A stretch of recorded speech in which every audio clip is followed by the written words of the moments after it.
எனதருமை நண்பர்களே, election is just around the corner. இந்த வீடியோ வெளியாகும் ஒரு வாரத்திலோ 4 நாட்களிலோ நம்மை தேர்தல் நெருங்கியிருக்கும் என்றே நினைக்கிறேன். திரும்பிய பக்கமெல்லாம் அரசியல்வாதிகளை பற்றியும் தேர்தலை பற்றியும் மக்கள் பேசிக் கொண்டிருக்கிறார்கள். ஓஷோ எப்போதுமே அரசியல்வாதிகளுக்கு எதிரானவர் என்பது நாம் எல்லோருக்கும் தெரிந்த ஒன்றுதான். அவர்களை கழுவி ஊற்றுவதிலும் அவருக்கு நிகர் அவர்தான். இந்த நேரத்தில் அவர் அரசியல்வாதிகளை பற்றி சொன்ன ஜோக் ஒன்று கண்ணில் பட்டது. மிகவும் ஆச்சரியமாக இருந்தது.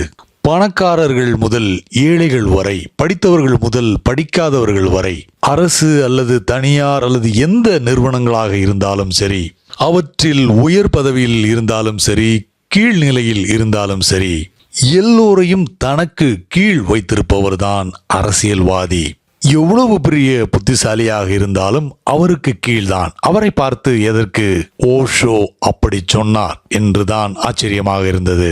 கைகளில் கால்களில் விழுந்து வாய்க்கு வரும் ஏதாவது ஒரு பொய்யை சொல்லிவிட்டு எப்படியாவது நம்மிடம் ஓட்டை வாங்கிவிட்டு நம்மை எல்லோரையும் முட்டாள்களாக்கும் அரசியல்வாதியை பார்த்து எதற்காக ஓஷோ அப்படி சொன்னார்?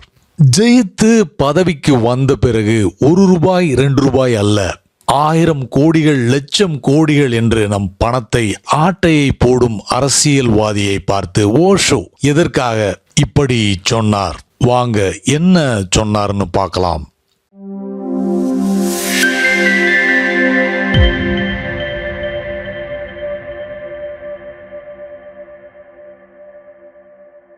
I have heard a future story.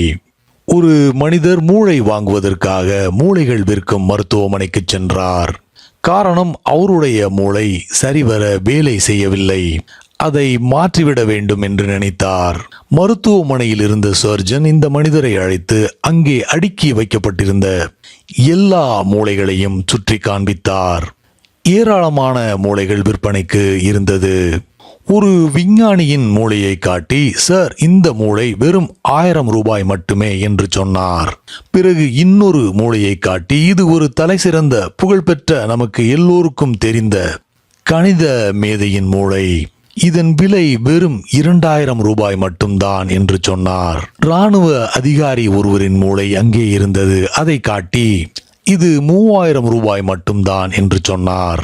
இவ்வாறாக வரிசையாக அவரை அழைத்து அங்கே விற்பனைக்கு இருக்கும் அனைத்து மூளைகளையும் காட்டினார்.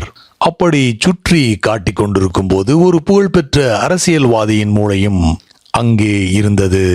சர்ஜன் அதன் அருகில் சென்று இதன் விலை 1 லட்சம் ரூபாய் என்று சொன்னார். மூளை வாங்க வந்திருந்த கஸ்டமருக்கு கொஞ்சம் குழப்பம். எனவே சர்ஜனிடம், என்ன சொல்கிறீர்கள்? ஒரு நோபல் பிரைஸ் வாங்கிய விஞ்ஞானியின் மூளையை விட ஒரு அரசியல்வாதியின் மூளை மிகச் சிறந்தது என்றா சொல்கிறீர்கள் என்று ஆச்சரியமாக கேட்டார்.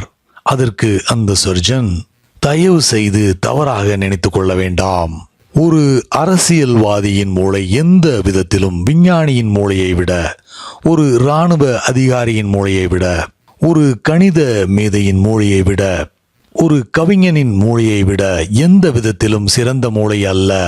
ஆனால் இந்த மூளை இதுவரை பயன்படுத்தப்படாத பிராண்ட் நியூ மூளை. அதனால் தான் இதற்கு இந்த விலை என்று பதில் சொன்னார். தேங்க்ஸ் ஃபார் வாட்சிங். முடிந்தளவு உங்களோட நண்பர்களோட வீடியோவை ஷேர் பண்ணுங்க.